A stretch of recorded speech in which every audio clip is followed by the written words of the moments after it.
Järgmisena räägib meile Soome Roheliste partei liige Atte. Miks on Soomes olnud tuumaenergia osas stabiilselt kasvav toetus? Okay, but yeah, sorry for not being Mul on hea meel täna teiega kõneleda ja vabandan nende tehniliste probleemide pärast, ütleb kõneleja. Tahaksin jagada kogemusi Soomest.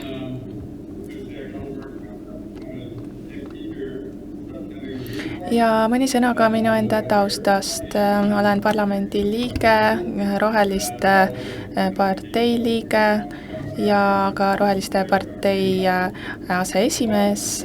Samuti olen Roheliste parlamentaarse grupi juht. Olen olnud Helsingi linnavalitsuse liige, linnavolikogu liige, esindanud seal Roheliste parteid ning varem olen olnud meteoroloogilise instituudi teadur. Soome energiamajandus on endiselt liiga suuresti sõltuv fossiilkütustest ja biomassist. Oleme võtnud eesmärgiks saada süsinikuneutraalseks aastaks 2035 ning vähendada kiiresti heitmeid, suurendada elektrifitseerimise taset. Soomes kasutatakse kokku aastas 377 teravatt-tundi energiat ning see peaks muutuma, kui suur osa sellest tuleb fossiilkütustest. Paremal näete diagrammi sellest, kust energia pärit on. Nii et kindlasti loodame, et tuumaenergia osakaal siin suureneb. Meil on praegu 5 tuumaenergia jaama. Olkiluotos 2 tükki ning varsti alustab tööd 3, samuti 2 tükki Loviisas.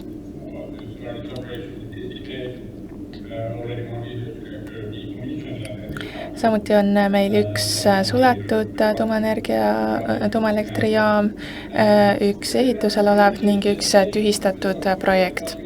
Aga nüüd ka mõne sõnaga tuumaseadusandlusest. Meie seadusandlus sätestab, et tuumaenergia peab töötama ühiskonna üldistes huvides ning ei tohi inimestele või keskkonnale halvasti mõjuda ega suurendada tuumarelvade levikut. Ning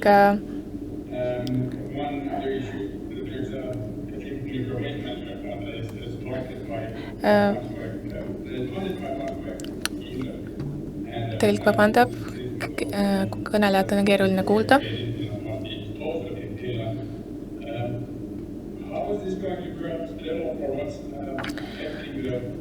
Räägin ka tulevikuperspektiividest energiasektoris Soomes. Tuumaenergia on olnud tükk aega oluline osa meie energiaportfooliost ning see on oluline selleks, et tagada energia julgeolekut, jätkusuutlikkust ja ka energiaalast võrdsust.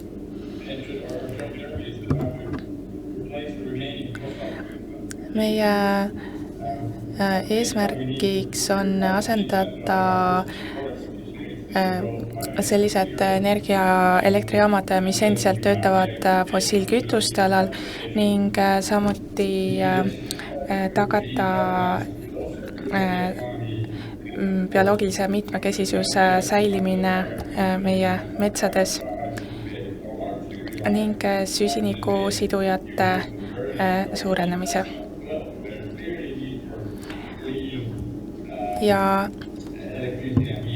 selge on see, et on aina kasvav vajadus ka vesiniku ning elektrikütuste järele. samuti töötame sellel alal, et elektrifitseerida aina rohkem tööstusi ning transpordivaldkonda. Siin näeme graafikut selle kohta, kui suure tõenäosusega Soome ühiskond aktsepteerib tuumaenergia tootmist. Näeme, et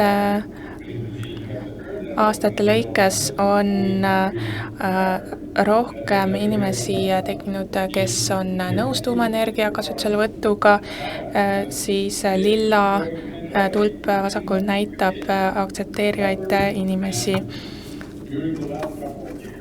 Just viimastel aastatel on toimunud suurenemine. Seda on mõjutanud sündmused Ukrainas ning inimesed on mõistnud, et olukord on pakiline ning et energia sõltumatus Venemaast on oluline eesmärk.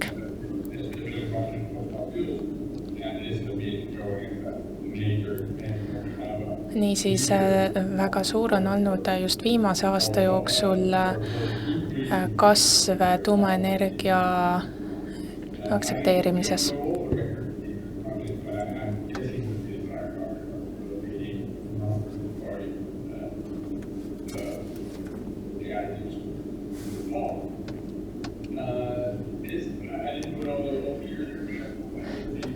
Siin on ka üks huvitav fakt selle kohta, kui palju on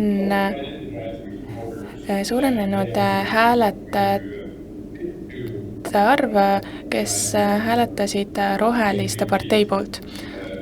Ja näeme, et 52% osas Roheliste partei toetajate arv kasvas.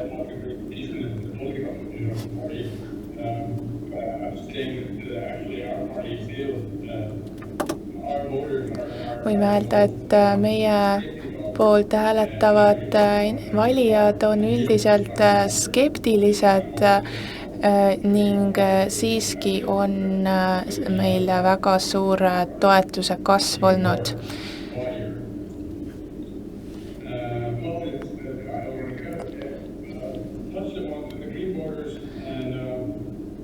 Mainisin juba Rohepartei poolt hääletajaid, mis on välja toodud ka sellel slaidil. Ja veel toon siin välja, et 78% küsitletutest on kuulnud ESMR reaktoritest ning 68% elanikkonnast on nende reaktorite kasutuselevõtu suhtes positiivselt meelestatud ning ainult 15% negatiivselt. Ja siin meil mõned andmed. Meil toimusid kohaliku omavalitsuse valimised aastal 2021 ja kandidaatidelt küsiti erinevaid küsimusi ja valijad said siis samadele küsimustele vastata ja näha, kelle vaated kattusid kõige rohkem nende omadega.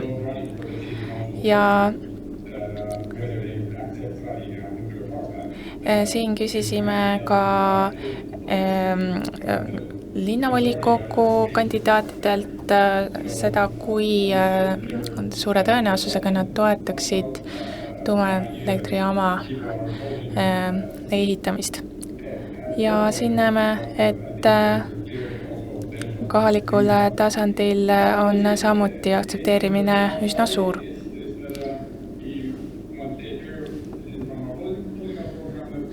Siin on mõne sõnaga kokku võetud meie poliitiline portfoolio.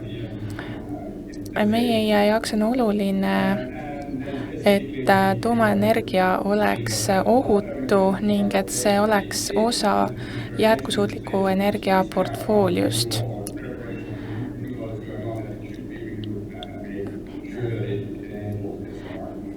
Ning leiame, et ESMR-ide kasutuselevõtt on oluline ja et tuleb uuendada ka seadusi, et nende kasutus oleks seadustes sätestatud. Miks tuumaenergia on nii populaarne? Mõned traditsioonilised seletused sellele on see, et soomlased on pragmaatilised, samuti leitakse, et see on hea viis jagada selle energia eeliseid ühiskonna eri liikmete vahel. Inimesed usaldavad valitsusasutusi ja STUK-i ning on võtnud hea meelega vastu ka idee uuest lõppladestuse jaamast, kuid mõned uuemad põhjused, miks inimesed tuumaenergiat toetavad, on soov lõpetada sõltuvus Vene energiast, samuti tunnetus, et see on teema, millega on kiire, sest kliimamuutused toimuvad juba märgataval määral ja on ka konkreetseid juhtumi näiteid nagu Helsingi kaugkütte süsinikuheite vähendamine, mis on näidanud, millised eelised võivad olla tuumaenergial ja samuti on tuumaenergiat kasutusele võtnud mõned rasketööstuse ettevõtted. Helsingi kaugkütte võrgustiku uuendamisel oleme näinud, et väga keeruline on jätkusuutlikul viisil uuendada kaugküttesüsteemi ning et vajadus uute energiaallikate vastu on väga suur.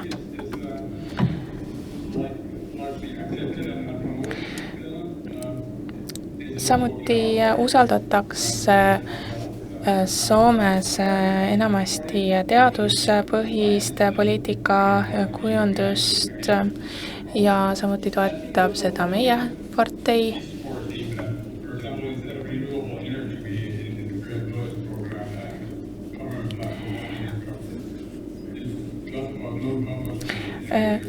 Ka terminoloogia on oluline, kas me räägime taastuvenergiast või mitte põlemispõhisest energiast. Niisiis me ei pea vastandama taastuvenergiat kõige muuga, vaid võib-olla tasuks rääkida hoopis mitte põlemispõhisest energiast, kuhu alla kuulub ka tuumaenergia. See oli minu lühike ülevaade Soome olukorrast ja selle põhjustest ja usun, et juba varsti jätkame seadusandluse uuendamisega tuumavaldkonnas ning näeme ka uusi investeeringuid tuumaelektrijaamadesse. Küsimusteks vist aega ei ole, aga aitäh tähelepanu eest!